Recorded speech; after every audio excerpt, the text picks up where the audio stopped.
Hi అండి. ఈరోజు మనం ఏం మసాలాస్ యాడ్ చేసుకోకుండా గోంగూర ప్రాన్స్ కర్రీ ఎలా చేసుకోవాలో చూద్దాం. ఫస్ట్ పాన్ని ప్లేస్ చేసుకొని గోంగూర లీవ్స్ యాడ్ చేసుకోవాలి. వన్స్ గోంగూర లీవ్స్ యాడ్ చేసుకున్న తర్వాత green chillies and 1 medium size onion and కొంచెం salt and turmeric powder and half cup water add చేసుకోవాలి.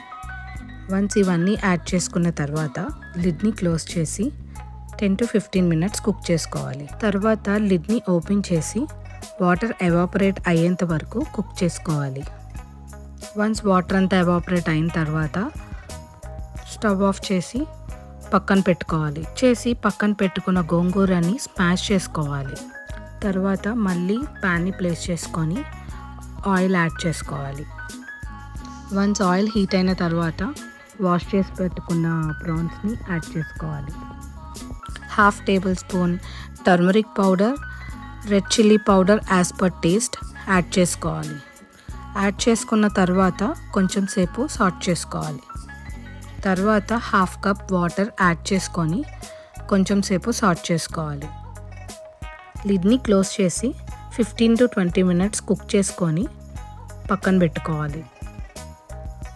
మళ్ళీ ఇప్పుడు ప్యాన్ని ప్లేస్ చేసుకొని ఆయిల్ యాడ్ చేసుకోవాలి. వన్స్ ఆయిల్ హీట్ అయిన తర్వాత half table spoon cumin seeds, half table spoon mustard seeds, red chillies add చేసుకొని కొంచెం సేపు సాట్ చేసుకోవాలి.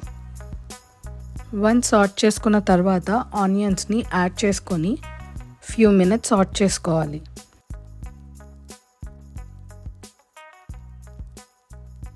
ఆ తర్వాత సపరేట్ చేసి పెట్టుకున్న ప్రాన్స్ని కూడా యాడ్ చేసుకోవాలి.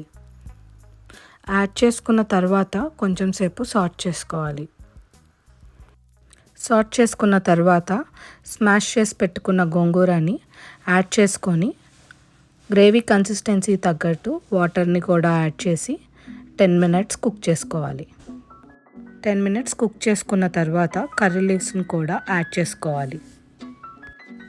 ఆ తర్వాత స్టవ్ ఆఫ్ చేసుకొని రైస్లో గోంగూర ప్రాన్స్ కర్రీని సర్వ్ చేసుకొని ఎంజాయ్ చేసేసేయండి. అంతే అండి, సింపుల్గా ఏం మసాలాస్ యాడ్ చేసుకోకుండా గోంగూర ప్రాన్స్ కర్రీ ఇలా చేసుకోవచ్చు.